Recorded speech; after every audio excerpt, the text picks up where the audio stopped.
Hey, this is Kevin Conroy, the voice of Batman. Watch comics, buy biographies. It's not going to happen. Batman. Beat the crap out of it.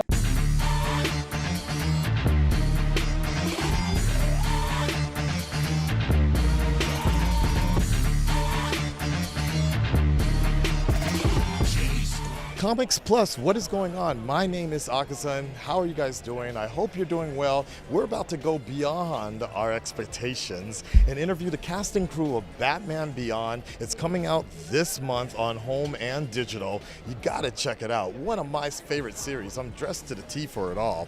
Let's go ahead and see what the cast and crew thinks about Batman Beyond.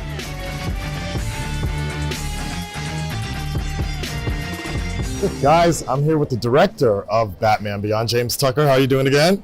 One more time. We're all coordinated with thank you so much. I tried to go beyond my expectations for today. Yeah. Dun, dun, dun, dun. Yeah, that's why I stick to the interviews. What can you tell me about Batman Beyond here, and like how did this kind of come about? Because as I was just talking with Andrea, it was an untapped sort of territory in terms of there wasn't a comic, there wasn't any source material, but it just sort of came out of nowhere in some sense. Yeah, no, literally, we were making new adventures of Batman, and I forget how many we had done of them, but we were getting on a roll with that, and we thought, oh, we'll just keep doing these for a while. And then Bruce Allen and Paul got called in to meet the head of the network, and he said, well, I think Batman needs a freshening up. And they're like, huh?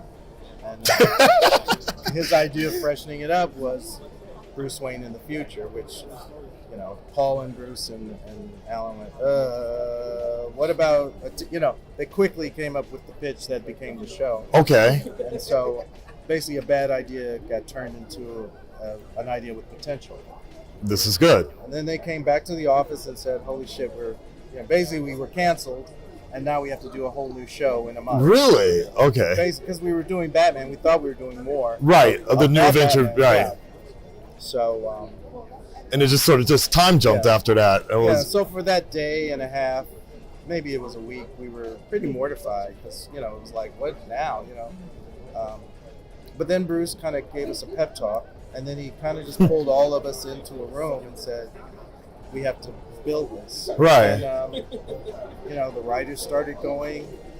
He had me and Shane Glines and Glenn Murakami. We were all in a room making stuff up, and creating the world that we ended up using. And this is a very interesting thing because I've always thought that Batman Beyond, the entire world, it has tones of old Gotham, but I was always impressed as almost it looked like a completely new team had really re-envisioned like this really Neo-Tokyo, Hong Kong type of look.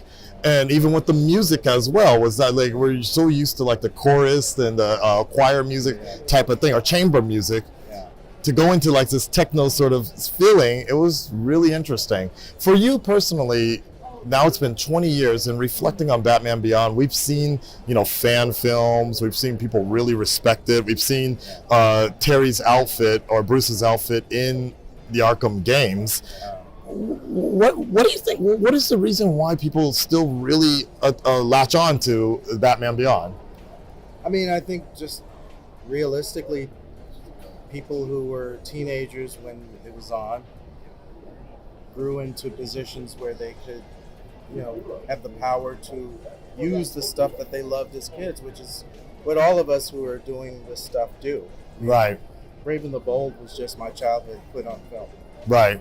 The things that got me into animation and comics, I referred back to the stuff I loved, and so I assume whoever is working in the video game division who had some say liked Batman Beyond. Got it. And they needed another suit, so why not? What can you tell us about Epilogue? Because I always thought that was also a little kind of out of left field, being in Justice League Unlimited, and then suddenly we were like back in the Batman Beyond world. How did that come about? Was that just something like you felt like you needed to finish the story, or like? Well, we thought we were done. We were finishing Justice League, and we didn't know we were going to get that third season of Justice League Unlimited. Was it the third or? Well, anyway. I thought it was final. Yeah. we ended up doing more beyond Epilogue. Okay. We thought Epilogue would be the final Justice League Unlimited episode, and Bruce loves to challenge us about not doing what's expected. So he didn't want to do what we ultimately ended up doing in the next season with the big Darkseid invasion. Right. We didn't want to do that because we had just done the Cadmus arc, and Right. we wanted something that tied into that. And so I remember we were outside talking about what can we do, and it, So it was never really thought out. It was like none of Justice League Unlimited was really thought out. It would be me, Bruce, It's amazing. Dwayne McDuffie, sometimes Stan Berkowitz. We would Okay. just be in the courtyard. Bruce would be smoking, and we're like, what if? And it would always start with That is amazing. We're very organic. We're not Young Justice where they have a Yeah. flow chart about what's going to happen. That is amazing. We made it up as we went along. That is because that's one thing about that episode. I'm like, did they plan this out like 10 years in advance? Well, we were talking, and they were just. I don't even know how it came about, but I remember I said, what if it's Amanda Waller and she's really old? Yeah. And then it's like there was an old TV movie about Jane Pittman. Okay. She's Cicely Tyson played. And I said, what if she's like Jane Pittman and she's telling her story about her history Yeah. with it? And that sparked Bruce, and then he and Dwayne kind of started going back and forth. It was And we were beautifully done, always- yeah. We were always kind of, our story meetings were always like, I always said it was like we were working with the chef. Bruce was the chef who was stirring the pot, and Dwayne and I were cutting carrots and putting it in. Awesome. And then Dwayne would come in at the end and season everything well. It's salt-based. Yeah. Yeah. He would make it all pull together. Final question, favorite episode of Batman Beyond, and I will include Epilogue as kind of a closure to Batman Beyond. As a director, what was your favorite episode to do? My favorite. Or was it the movie?